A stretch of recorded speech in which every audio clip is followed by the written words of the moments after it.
Senhor, nós te louvamos, Deus, dependemos de Ti, dependemos da Tua graça,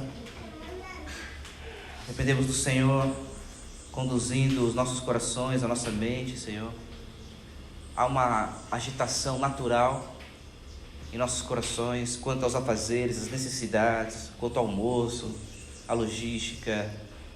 Há uma empolgação natural nas crianças, num ambiente diferente, nos adolescentes, Pai. Mas nós pedimos a Tua graça, Senhor, que o Senhor nos ajude a tratar sobre esse tema tão importante de forma clara e objetiva, Senhor. Que o Senhor nos dê a Tua graça, fale no nosso coração, desperta-nos, Senhor, para esse assunto, para esse tema. E que o Senhor faça uma obra em nosso coração, Pai. Que não saímos daqui motivados apenas por um discurso ou uma empolgação, mas que sejamos aqui tocados pelo poder do Teu Espírito Santo, Pai. É só o Senhor quem pode fazer isso. Nós te louvamos, Deus. Nós estamos aqui nesse lugar prazeroso, nesse clima, louvando ao Senhor, junto com a Tua criação, enquanto os pássaros te louvam, nós estamos também entoando louvores a Ti, Senhor, juntamente com a criação, Senhor, com o vento, com o barulho das árvores, das folhas, Senhor. E nós queremos agora também ouvir mais, Senhor. Nós já falamos ao Senhor, nós queremos ouvir, Pai. Nos ajude, Deus, para a Tua glória, Senhor. Para a Tua glória, Senhor. Amém. Meus irmãos, nós vamos tratar nesses 5 encontros a respeito do evangelismo. Você provavelmente deve ter visto que do lado da programação onde está escrito culto, tem evangelismo 1, evangelismo 2, evangelismo 3, 4, 5. Onde nós iremos tratar esse tema. E no último encontro, onde vai ser o culto no domingo, nós iremos fazer um culto como nós fazemos aos domingos, com a nossa liturgia de culto. Será um grande momento do dia do Senhor, onde nós iremos comungar e cultuar juntos quanto igreja. Mas nessas outras ocasiões eu quero tratar aqui com os irmãos de uma forma muito mais didática, tá? Então nós não vamos seguir o padrão, como de costume, de uma exposição bíblica de um único texto, mas nós iremos abordar alguns temas, tá? Os temas que nós iremos ver no decorrer desses encontros, o primeiro tema, o tema de hoje, agora, nesse momento, é a necessidade do evangelismo. Nós iremos tratar um pouco sobre a necessidade do evangelismo. Hoje à noite, nós iremos falar sobre a mensagem do evangelismo, parte 1, tá? Amanhã pela manhã, a mensagem do evangelismo, parte 2, onde nós iremos olhar de uma forma mais apologética. Na parte da manhã, a abordagem, o diálogo, perguntas que você deve fazer, que você pode fazer, aquilo que você deve alcançar e procurar no momento em que você está dialogando. Amanhã de manhã, mais apologético. Amanhã à noite, os métodos e a preparação para o evangelismo, amém? E no domingo pela manhã, nós teremos um sermão de envio, tá? Onde nós iremos ser encorajados a colocarmos em prática aquilo que o Senhor nos ensinou nesses dias, amém? Eu quero chamar a sua atenção para esse tema nessa manhã. Qual é a necessidade do evangelismo? Por que tratar esse tema? Por que nós pensamos em abordar, um acampamento, né? A gente podia falar de várias coisas, né? A revelação de Deus na criação, entendeu? Pronto, senhorio de Cristo, outros temas. Por que nós tratarmos do tema de evangelismo? Há uma série de motivos dos quais eu não vou colocar aqui. Um é que há uma deficiência em nós, quanto igreja, a respeito dessa parte. Segunda-feira passada, sem ser essa a anterior, nós estávamos ali no último encontro na casa da nossa irmã Vanessa, e nós estávamos lendo a respeito das características de uma igreja bíblica, né? E as duas últimas características que o pastor Paul Washer coloca ali de uma igreja bíblica são duas das quais nós temos andado muito mal das pernas. São duas, e elas são, primeiro, as duas últimas, penúltimo ali, né? Evangelismo, uma igreja que é marcada por evangelismo. Lembre-se das 9 marcas de uma igreja saudável. Uma das 9 marcas chama-se evangelismo. E nós estamos caminhando mal nisso. E a última marca ali que o Paul Washer coloca é uma igreja que é fervorosa na sua reunião de oração.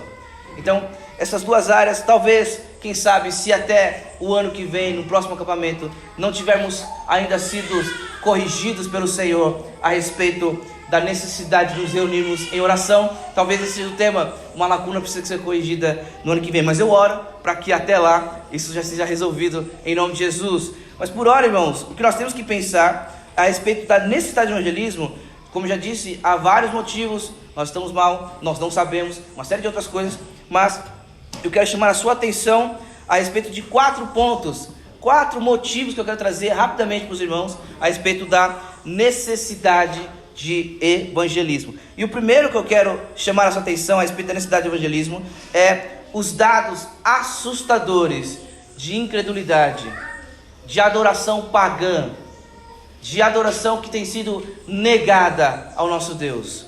Existem uns números assustadores de adoração que não tem sido prestada ao Senhor, de fôlegos que têm sido tomados, que não tem sido dado ao Senhor, em louvor ao Senhor, mas tem sido usado para blasfemar contra o Senhor. Eu tenho aqui uma série de dados, dos quais eu quero compartilhar com os irmãos, e esses dados, meus irmãos, eles foram coletados ali por volta de 2014, 2015, pelo pastor Paulo Júnior. Então, há quase 10 anos aí de distância desses dados do nosso tempo. Por isso, provavelmente vai haver alguns conflitos de números, de informações. Eu fiz adaptações daquilo que eu pude ter acesso às informações, mas eu achei a pesquisa mais completa, essa do pastor Paulo Júnior. E eu quero chamar a sua atenção então para a necessidade de evangelismo, tendo em vista esses dados assustadores de incredulidade, de pagãos, de pessoas que têm tomado o fôlego, não para louvar o Senhor, mas para blasfemar contra Ele. Escute, o Instituto Moody, ele chegou à conclusão de que somente 5% dos cristãos dessa época tiveram a experiência de trazer uma pessoa para Jesus. Somente 5% dos cristãos.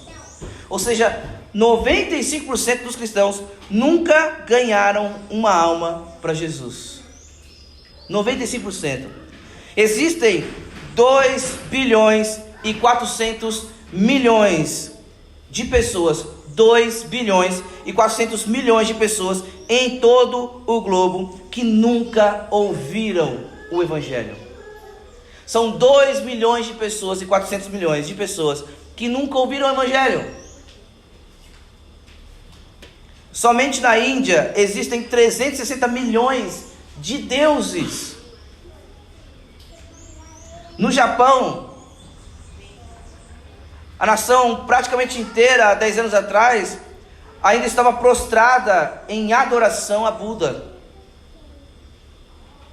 Na África, apesar do predomínio hoje do cristianismo, irmãos, e há um predomínio de cristianismo e islamismo na África, há uma ascensão do cristianismo na África, apesar disso, uma característica muito comum do continente africano é o sincretismo religioso, é a mistura de religiões. Então, eles misturam a crença do cristianismo com algumas práticas tradicionais, sendo algumas dessas práticas tradicionais pecaminosas, pagãs, contrárias ao ensinamento do Senhor. Das 1.800 línguas faladas na África, irmãos, a palavra de Deus foi traduzida em apenas 150. Isso é assustador. 40 milhões de africanos nunca leram a Bíblia, nenhuma vez sequer. Não possuem um exemplar sequer da Bíblia no seu idioma. Nós temos um grande privilégio de termos várias versões em nosso smartphone. Na América Latina, mais próximo do nosso contexto aqui, irmãos, a América Latina ela está dominada por idolatria. Parece, de fato, um lugar cheio de cristãos, um lugar conservador, mas não confunda conservadorismo político com cristianismo. Não são a mesma coisa. O catolicismo romano, o espiritismo kardecista, a feitiçaria, tudo isso está infestado de paganismo e crendices. No culto cristão na América Latina, o que se adora não é Deus, mas é um outro Deus, e não o Deus da Bíblia, formando uma espécie de culto pagão, de culto idólatra. No Oriente, o islamismo é a religião que mais cresce no planeta. Os estudos dizem que em alguns anos o islamismo alcançará 1.750 bilhões de adeptos. Em 1981, o islamismo ultrapassou o catolicismo como a maior religião do planeta. E depois de lá nunca mais parou de crescer. No Ocidente, irmãos, o que se vê hoje é uma explosão no Ocidente de ateísmo, de relativismo e do ceticismo. Lugares onde foram sedes de avivamentos, que você tem hoje, faculdades que foram criadas por pregadores, por avivalistas, por puritanos, tem sido invadida por relativismo e tem sido afastado por completo a fé cristã. Na Ásia, irmãos, das 1980 línguas faladas na Ásia, nós só temos a Bíblia traduzida para cerca de 91 línguas. Na Europa, que é considerada hoje um continente pós-cristão, já viu essa expressão? Pós-cristão. A Europa foi o berço da Reforma Protestante, foi o berço de Lutero, John Wycliffe, João Calvino. Hoje ela é um continente pós-cristão, afastou-se da fé cristã. Hoje nós temos cerca de 2.400.000.000 de pessoas que nunca ouviram o Evangelho. Nunca ouviram, nem sabem o que é o Evangelho. Você fala assim, já ouviu falar de Jesus, do Evangelho de Jesus, não sabem o que isso significa. Pastor Paulo Júnior tem uma constatação muito importante. Ele diz que o presidente Kennedy, quando foi assassinado em Dallas em 1963, lembra-se disso? Não, né? Foi do seu tempo. O presidente Kennedy, John Kennedy, quando ele foi assassinado em 1963, no dia 22 de novembro, em 12 horas, escute isso, em 12 horas, metade do planeta foi informado da morte de John Kennedy. Em 12 horas. Há 2.000 anos atrás, o Filho de Deus, o Verbo se fez carne, morreu na cruz, e quase metade da terra ainda não conhece Jesus, ainda não ouviu falar dele.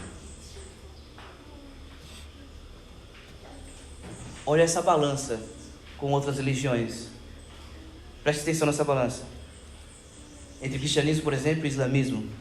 As estatísticas mostram que nos últimos 60 anos, talvez 70, houve uma explosão de seitas orientais e de religiões pagãs como nunca na história. Escute, o islamismo em 60 anos cresceu 500%. O hinduísmo cresceu 167%. O budismo cresceu 145%. O cristianismo cresceu 47%. Em 60 anos. Mais uma vez eu cito Paulo Júnior e vou citar mais uma vez na frente. Hoje a religião que mais cresce é o Islã. Ele diz que o alvo dos muçulmanos é alcançar o mundo inteiro para o islamismo. E se os muçulmanos fossem cristãos, o mundo hoje estaria vivendo um avivamento. O islamismo é a religião predominante em 43 países. Só no Egito, irmãos, no Egito, 90% da população é islâmica. 90% da população é islâmica. Segundo Portas Abertas, a Arábia Saudita, eles dizem que a Arábia Saudita é uma nação islâmica altamente conservadora e outras religiões não podem ser praticadas abertamente. Nenhuma igreja oficial de qualquer denominação cristã é permitida e o país permanece um dos poucos países no mundo onde prédios de igreja são proibidos. Na Suécia, na África, na Inglaterra, os muçulmanos já são a segunda maior religião. Na Alemanha existem mais de 2 milhões de muçulmanos. Na Alemanha, irmãos, o berço da Reforma Protestante, o país de Lutero. Lutero virou aquele lugar do avesso, junto com os reformadores.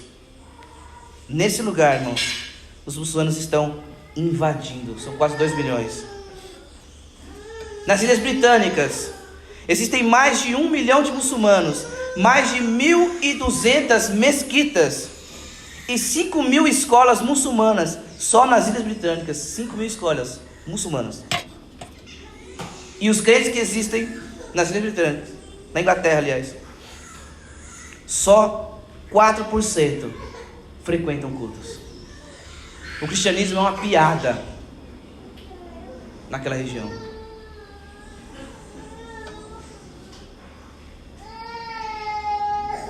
A Inglaterra, meus irmãos, foi lugar de Richard Baxter, Joe Owen, Hudson Taylor, William Carey, Martin Lloyd-Jones. Um país, um lugar que é um berço de avivamento. Quando você vai ler material avivamento, livros sobre avivamento, estão ali. As igrejas daquela região estão sendo fechadas, estão virando bares, clubes, mesquitas. Se os irmãos, alguns irmãos aqui de vez em quando eu envio alguns stories do Jonathan Bagrato, acho que é assim o nome dele. É um evangelista brasileiro que está nos pregando o evangelho na Inglaterra. Irmãos, em um dos seus stories ele está filmando assim, tá vendo essa igreja aqui, irmãos? Está escrito ali porque é um monumento histórico, está escrito aí na plaquinha ali: Igreja Metodista 1800 não sei o que. Você sabe que essa igreja virou aqui, ó? Ele puxa um pouco mais para o lado, tem uma placa, virou uma mesquita. É um lugar de adoração islâmica. Na antiga Iugoslávia foram construídas mais de 600 mesquitas depois da Segunda Guerra Mundial. Mais uma vez cito o pastor Paulo Júnior. E ele é igual o Lutero, né? Assim, um dedão esfolado, né? O jeito de falar. Né? Mas olhe o que ele diz: o Islã é uma praga que está alastrando com toda a força no globo. A força dos muçulmanos é violentíssima. A consagração, a doação, a entrega que eles têm a seu Deus, a sua fé, coloca o cristianismo contemporâneo no chinelo. Ele continua dizendo, ele diz: é como se eles avançassem em um avião supersônico e nós fôssemos de charrete no que diz respeito ao evangelismo. Irmãos, eles não conhecem a verdade, eles não conhecem a salvação, eles não sabem, eles não creem que Cristo é o único caminho. É uma religião, com perdão, irmãos, da comparação, mas é uma religião que até na sua base, no seu fundamento, é ridículo comparado ao cristianismo, na solidez do cristianismo. E ainda assim, eles são extremamente ávidos a respeito do evangelismo. Na Holanda, meus irmãos, a Holanda é a Holanda dos reformadores, dos cânones de Dort, onde surgiu-se os 5 pontos do calvinismo. Na Holanda, meus irmãos, hoje, ela está cheia de prostituição nas praças, drogas, e o dinheiro que se arrecada lá, irmãos, em termos religiosos, se arrecada para a construção de mesquitas. Nos Estados Unidos da América, existem mais de 3 milhões de muçulmanos. E escute isso, porque isso é uma vergonha para nós, irmãos. Tem que nos trazer vergonha.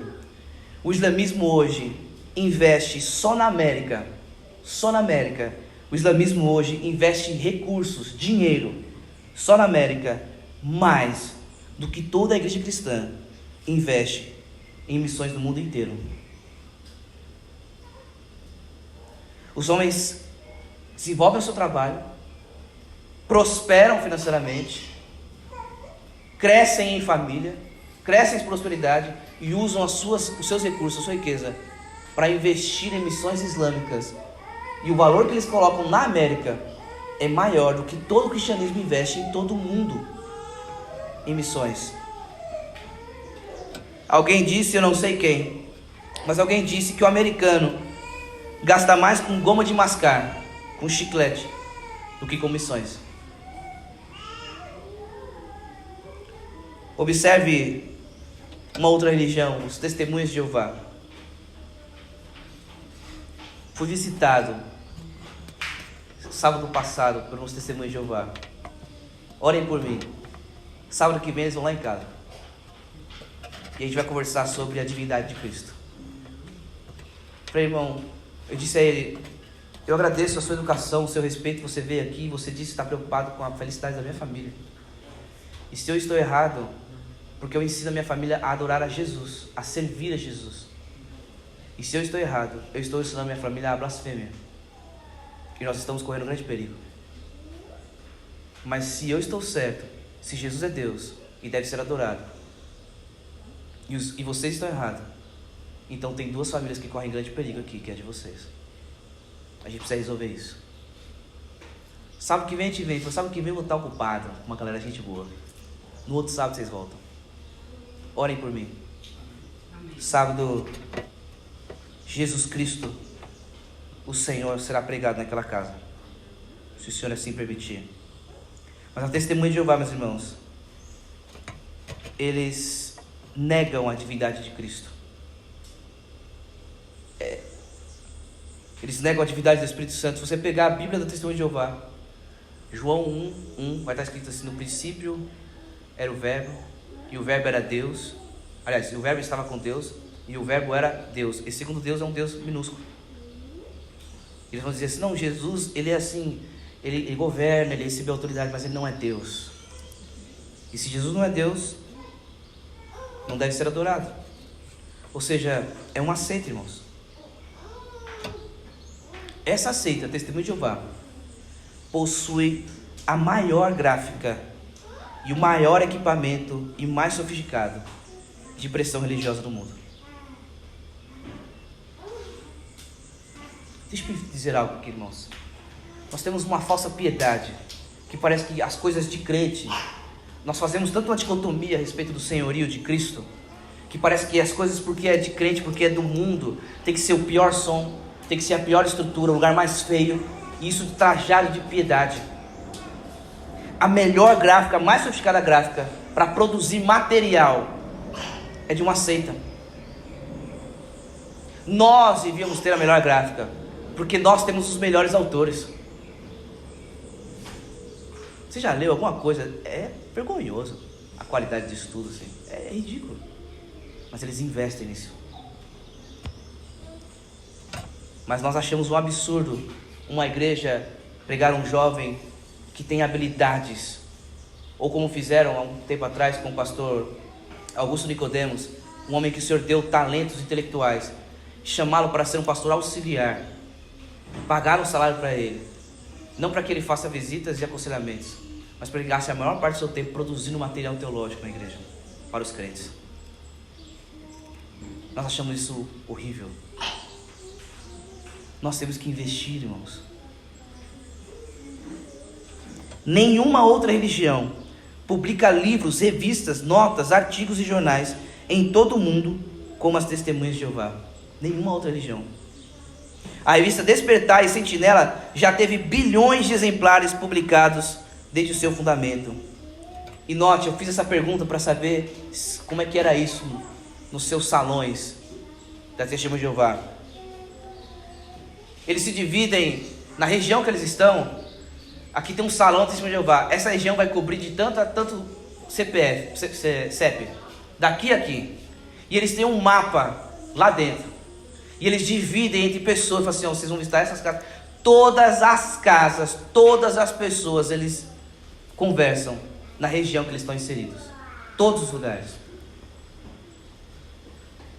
Eles batem de porta em porta em todas as casas. Os Mormons, a Igreja dos Santos do Último Dia, já viu, né? Provavelmente você já viu e provavelmente você falou assim: meu Deus, que tempo bonito. Eu não sei vocês, mas toda vez que eu passo eu falo assim: que lugar lindo, Senhor. Ô Senhor, nós precisamos de um desse aqui, Senhor. Uma quadra no fundo para os irmãos jogar bola, ficar bem de saúde ali, parar de ser sedentário igual eu.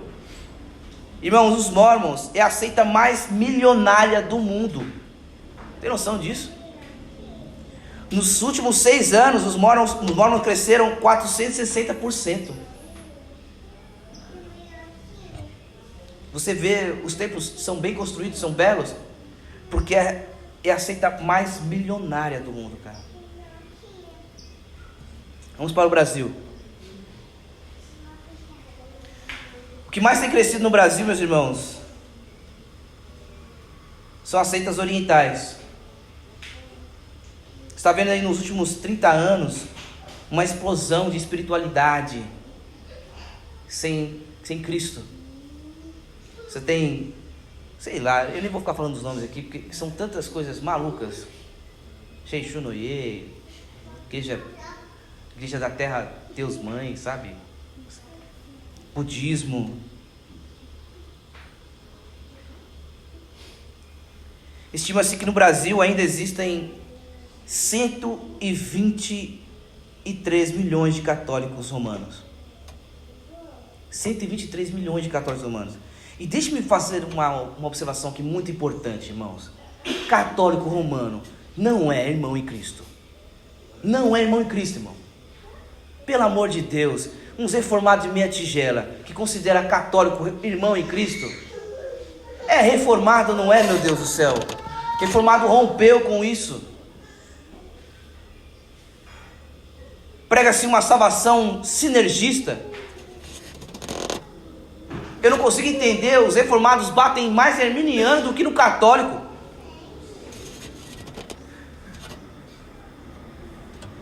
O Brasil foi considerado, irmãos, o maior país espírita do mundo. Houve nos últimos 25 anos uma explosão de espiritismo. Lembra-se dos filmes que surgiram lá, Nosso Lar, o filme de Chico Xavier. Isso arrogou ao Brasil o título de maior país espírita do mundo. Os malditos do Brasil Paralelo, que produz material bom em muitos aspectos, mas eles têm evangelizado mais pessoas para o catolicismo do que a igreja protestante tem pregado o evangelho de Cristo. A estrutura daquela empresa, irmãos, a qualidade com que se produz material, e leva-se pastores lá, protestantes, e eu não consigo perceber como eles não conseguem notar a manipulação que se faz com as próprias palavras dos pastores. Que dificuldade de dizer que C.S. Lewis era protestante,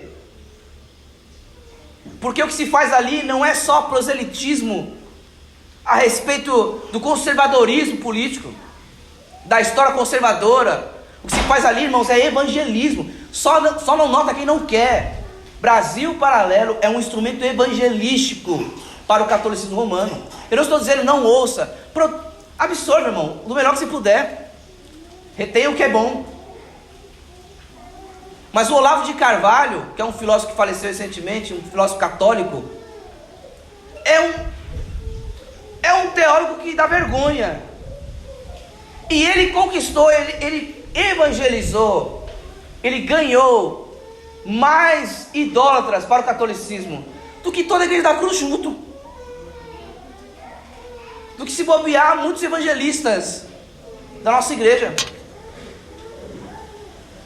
A gente está falando de um senhor fumando um cigarro, tomando uma coca, fazendo um vídeo no Instagram, na casa dele, no YouTube. Eu não estou dizendo que tudo que ele fala deve se jogar fora, não é isso que eu estou dizendo. Embora que no que diz respeito à história do catolicismo e à fé,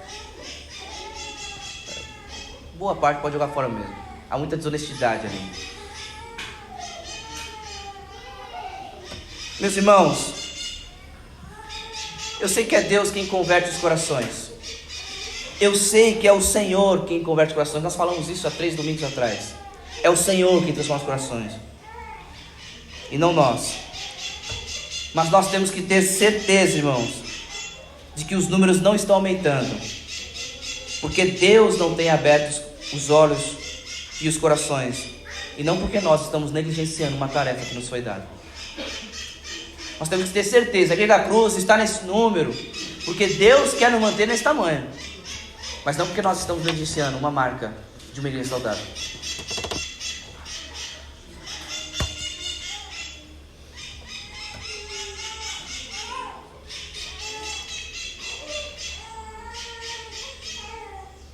Irmãos, todos pecaram.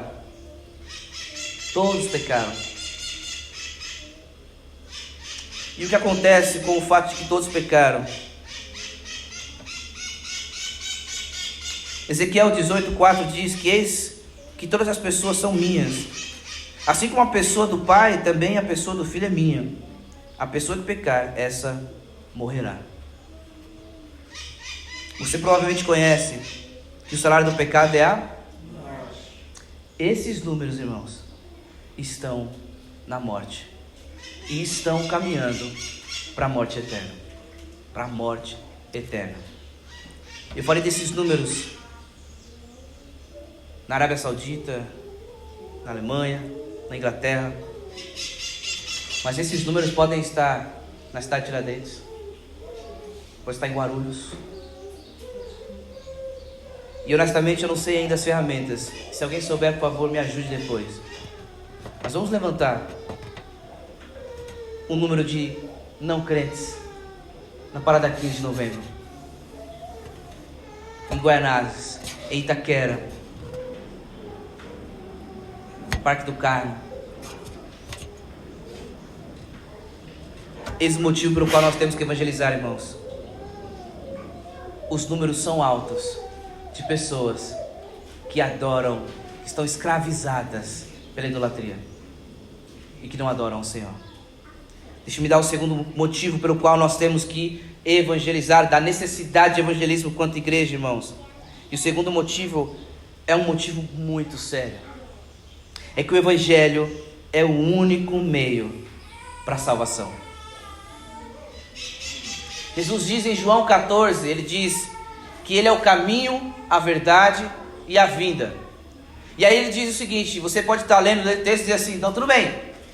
Mas ele não diz, ele é o único caminho, a única verdade e a única vida. Sim, mas logo a seguir ele diz, ninguém vem ao Pai, se não for por mim. O que ele está dizendo é que ele é o único caminho. Ele é a única verdade, ele é a única vida. O evangelho, irmãos, a vida, morte e ressurreição de Jesus é o único meio para a salvação. O único. A fé vem pelo ouvir. Essas pessoas estão morrendo, estão indo para o inferno, mas não são só as pessoas que estão na Arábia Saudita. É o seu pai, é a sua mãe, é o seu tio, a sua tia, os seus avós, os seus irmãos, os seus amigos. Essas pessoas estão indo para o inferno eternamente. Essas pessoas estão indo para o inferno, elas irão sofrer eternamente. E talvez a única pessoa que ela conhece, que pode salvá-la, que sabe os meios de livrar essa alma do inferno, é você. Talvez a única pessoa que conhece o Evangelho de Jesus, que essa pessoa conhece, seja você. Lá na tua escola,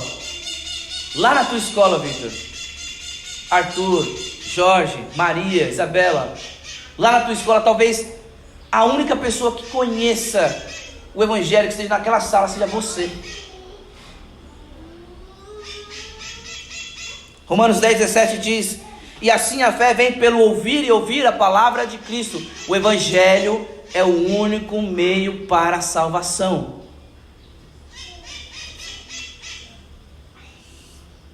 Ué, os ignorantes que nunca ouviram o Evangelho.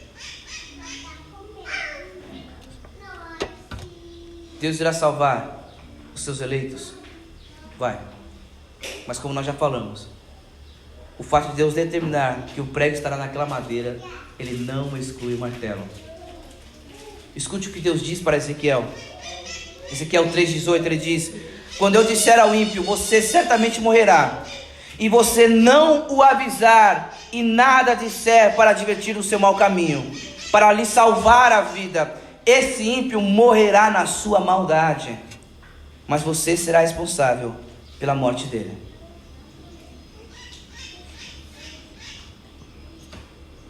A fé vem pelo ouvir, e ouvir a palavra de Cristo. E isso é uma verdade que está em Romanos 10:17. Mas volte a alguns versículos. Versículo 13, ele diz, porque todo aquele que invocar o nome do Senhor será salvo. Como, porém, invocarão aqueles a quem não creem? E como crerão naquele de quem nada ouviram? E como ouvirão se não há quem pregue? E como pregarão se não forem enviados? É isso que nós estamos fazendo aqui agora. Como está escrito Quão formosos são os pés dos que anunciam coisas boas. Meus irmãos, eu peço perdão a vocês. A casa do nosso irmão Antônio, aliás, não lembro agora, a casa da nossa irmã, né? Foi a festa do... Com seu pai? A festa do Isaac. Nós estávamos ali conversando, eu, o John e o pastor Fabiano Medeiros. E ele me perguntou, nós estávamos falando sobre alguma... Ele perguntou assim, qual que você acha que é o maior problema hoje da Igreja da Cruz? Eu apontei o evangelismo e oração. Os dois maiores problemas. E aí ele falou, tá, e o que você acha que tem impedido o evangelismo? O que tem atrapalhado o evangelismo de acontecer na Igreja da Cruz? Levantamos ali algumas coisas e eu falei, eu preciso ser honesto com os irmãos. O maior problema ali sou eu. Eu nunca sentei com a igreja e ensinei eles a evangelizar. Nós nunca sentamos e falei assim, vou ensinar a igreja agora, vocês vão aprender a evangelizar para fazer evangelismo. Eu peço perdão aos irmãos. É por isso que nós estamos fazendo isso hoje, para suprir uma lacuna. Embora eu creia na soberania de Deus, embora eu creia que o Senhor está nos amadurecendo, organizando a casa, limpando a casa para depois receber visita. Mas o Senhor hoje está nos convidando a ir e pregar o Evangelho, porque o Evangelho é o único meio de salvação. Terceiro motivo, se você puder, abra sua Bíblia em Lucas 16. Glória.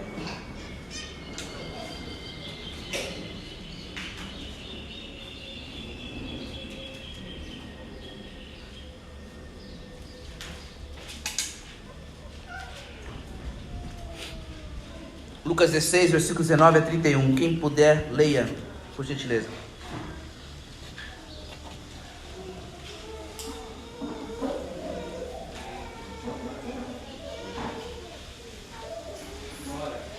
Havia certo homem rico que se vestia de púrpura e de linho finíssimo e que se alegrava todos os dias com a grande ostentação.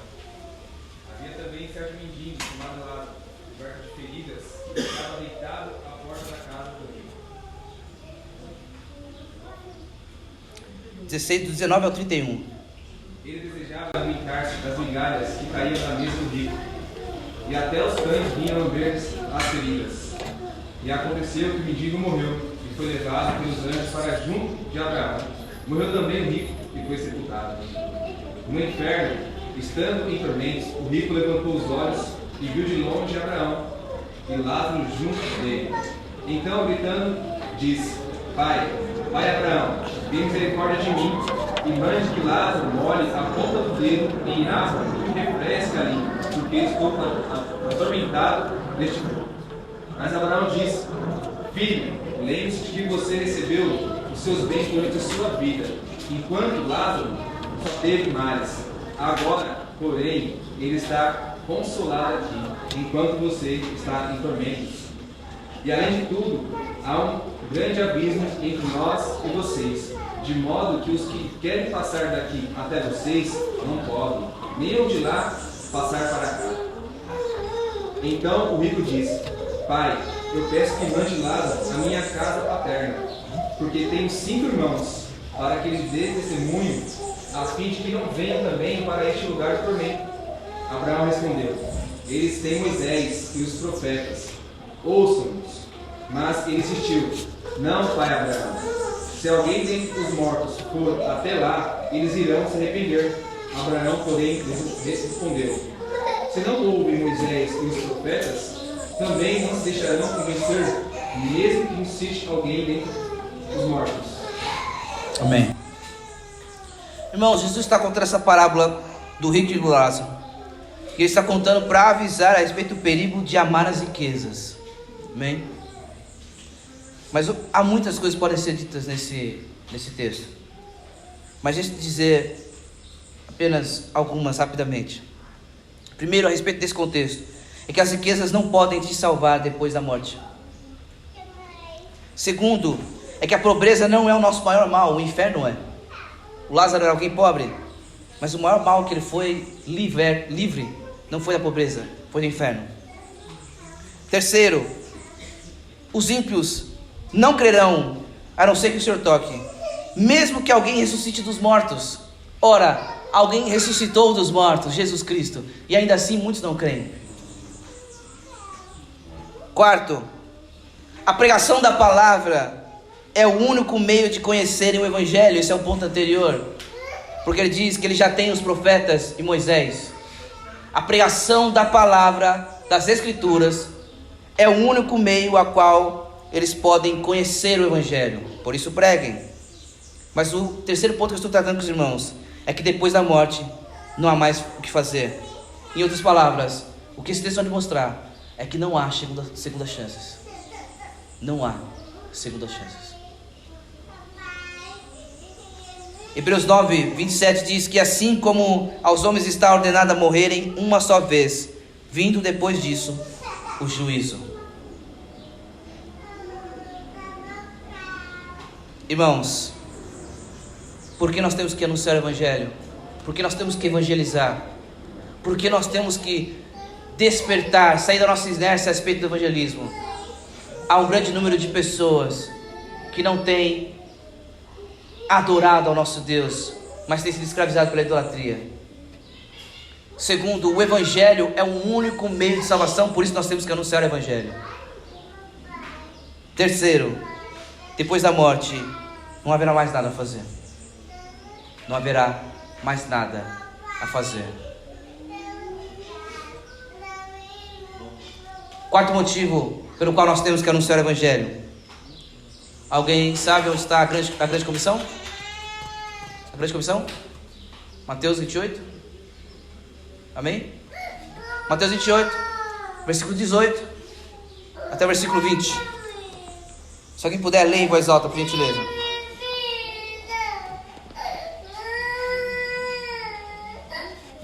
Mateus 28, versículo 18 ao versículo 20. Pode ler, quem encontrar. Então eles deixaram imediatamente as redes e o seguiram. Pouco mais Mateus, adiante. Mateus 28. Em paz. Mateus 28, versículo 18. Jesus se aproximando-se falou-lhes dizendo: toda autoridade me foi dada no céu e na terra. Portanto, vão e façam discípulos de todas as nações, batizando-os em nome do Pai, do Filho e do Espírito Santo, ensinando-os a guardar todas as coisas que eu tenho ordenado a vocês. E eis que estou com vocês todos os dias, até o fim dos tempos. Amém. Algumas constatações rápidas nesse texto. Primeiro, é que a grande comissão não é apenas para alguns, mas para todos os discípulos de Jesus. Todos foram chamados para pregar, para viverem a grande comissão. Em outras palavras, meu irmão, se você não prega o Evangelho, você está em desobediência a Deus. O evangelismo não é uma opção. O evangelismo é um mandamento. O Spurgeon dizia que todo cristão ou é um missionário ou é um impostor.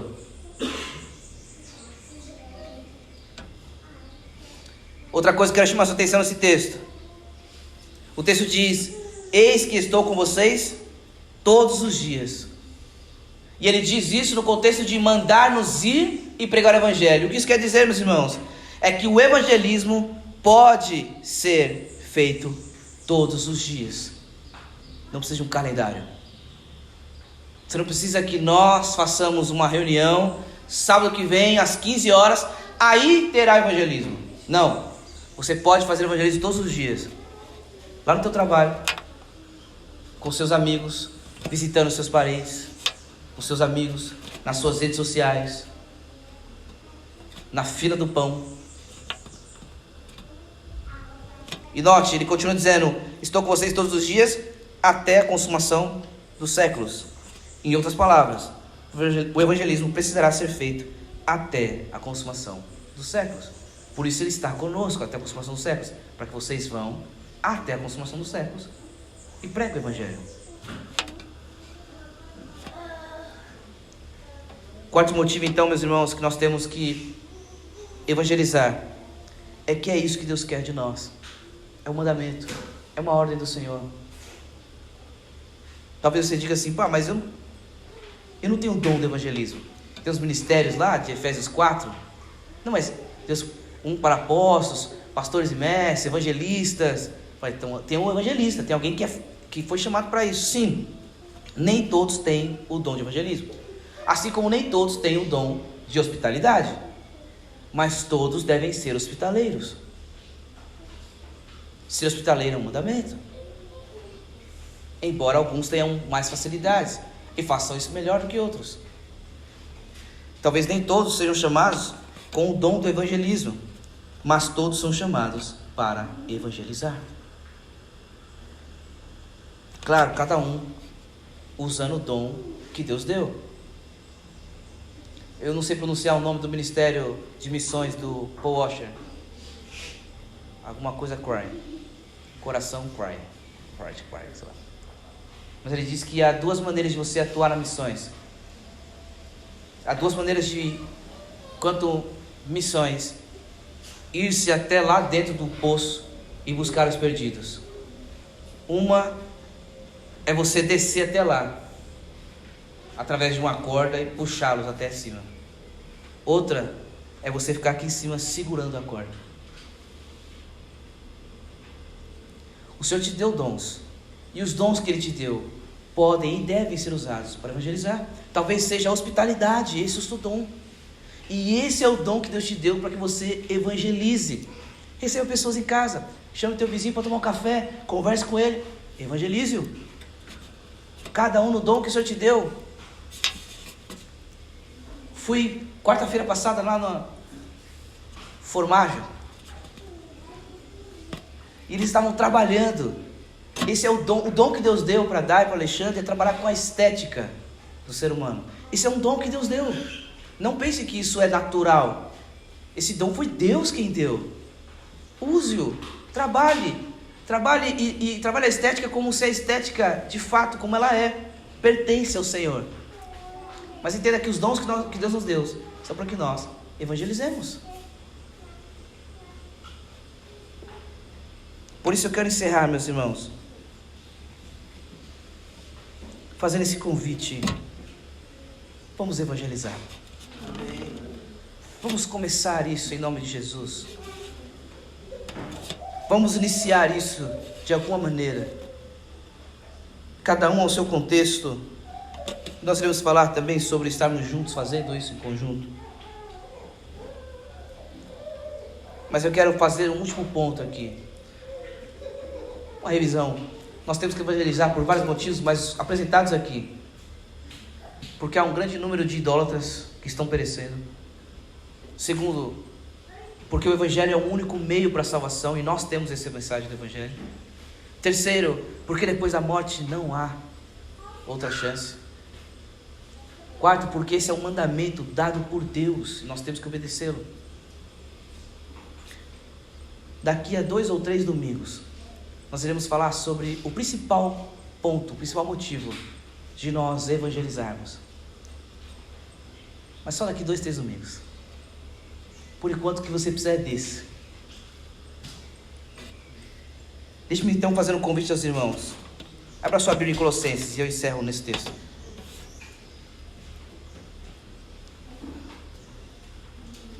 Embora irei citar mais outros, mas para nós lermos, nós vamos ler esse texto. Colossenses 4, versículo 2 a 6. Se alguém puder ler, leia para a gente. Continuem a orar, vigiando em oração e com ação de graças. Ao mesmo tempo, orem também por nós, para que Deus nos abra uma porta à palavra, a fim de falarmos do mistério de Cristo, pelo qual também estou algemado. Orem para que eu me torne esse mistério conhecido, como me cumpre fazer. Sejam sábios no modo de agir com os que são de fora e aproveitem bem o tempo. Que a palavra dita por vocês seja sempre agradável, temperada com sal, para que saibam como devem responder. Amém.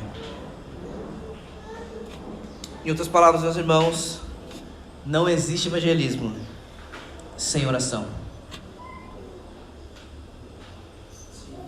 Não há evangelismo sem oração. Se nós não nos reunirmos para orar, nós não conseguiremos sair para evangelizar. Não existe evangelismo sem oração. Ninguém nunca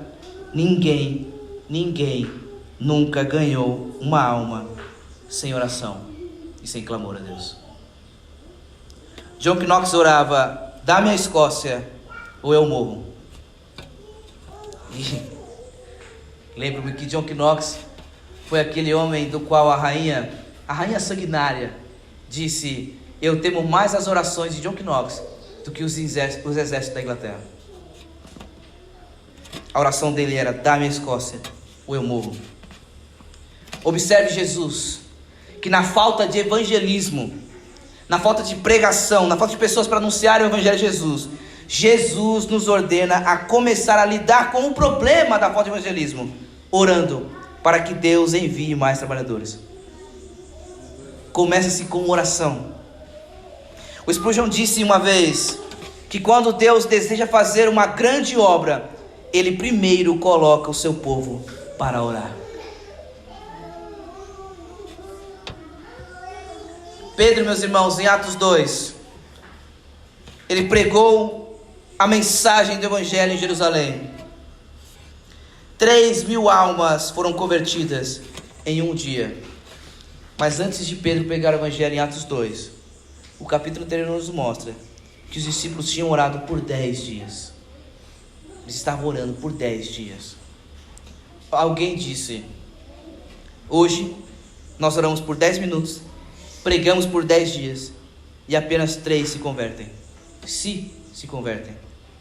Pedro e a igreja oram por 10 dias, pregou uma única vez e 3.000 almas se converteram. Sim, eu entendo o contexto. É um contexto de fato que Deus está derramando o seu poder para a expansão da igreja. Sim, de fato. Mas não há nenhum texto bíblico dizendo que não se pode mais acontecer um grande milagre de 3.000 almas se converterem ao Senhor. Esse é o padrão de Atos, meus irmãos. Há uma grande discussão. Qual é a evidência do poder do Espírito Santo em Atos? É o dom de línguas? Não é o dom de línguas? É línguas? Não é línguas? É línguas? E fica essa discussão, irmãos. Mas isso não é padrão no livro de Atos. Às vezes tem língua, às vezes não tem. Mas sabe uma coisa que é padrão no texto de Atos? Quando o Espírito Santo é derramado, eles estão orando, o Espírito Santo é derramado e eles vão pregar o Evangelho. Atos 4:31 diz que, tendo eles orado, tremeu o lugar onde eles estavam reunidos. Ou seja, não era uma oração individual, eles estavam reunidos em oração. Todos ficaram cheios do Espírito Santo e com ousadia anunciavam a palavra de Deus. Esse poder foi tão transformador que quando a perseguição veio, em vez de eles recuarem, o que acontece? Se espalha, e com uma maneira providencial se espalham, e o Evangelho se espalha com eles. Por isso, meus irmãos, vamos orar. Vamos iniciar essa nova fase da Igreja da Cruz de evangelismo com oração. Vamos começar com isso. Eu quero então te dar uma tarefa antes de nós orarmos aqui, dobrarmos nossos joelhos, sentar no chão, ficar em pé, mas nós vamos orar por algum tempo. Eu quero dar uma tarefa só, e sempre terá uma tarefa para os irmãos, viu? E a tarefa que eu quero deixar para os irmãos após esse momento é que você, hoje mesmo, faça uma lista com os nomes das pessoas que você deseja evangelizar. E você comece a orar por elas. Ore aquilo que Paulo diz, para que o Senhor te dê as palavras certas, para que o Senhor abra um caminho, oportunidades para a pregação do Evangelho. Então a tarefa, meus irmãos, faça uma lista no teu celular, no papel, não sei. Faça uma lista com o nome de pessoas que você deseja evangelizar. Seja horas do seu trabalho, teus vizinhos, aonde for. Amém? Amém. Vamos orar, irmãos. Coloque-se de joelho, em pé, como assim desejar. Mas vamos orar. Vamos tirar um tempo de oração.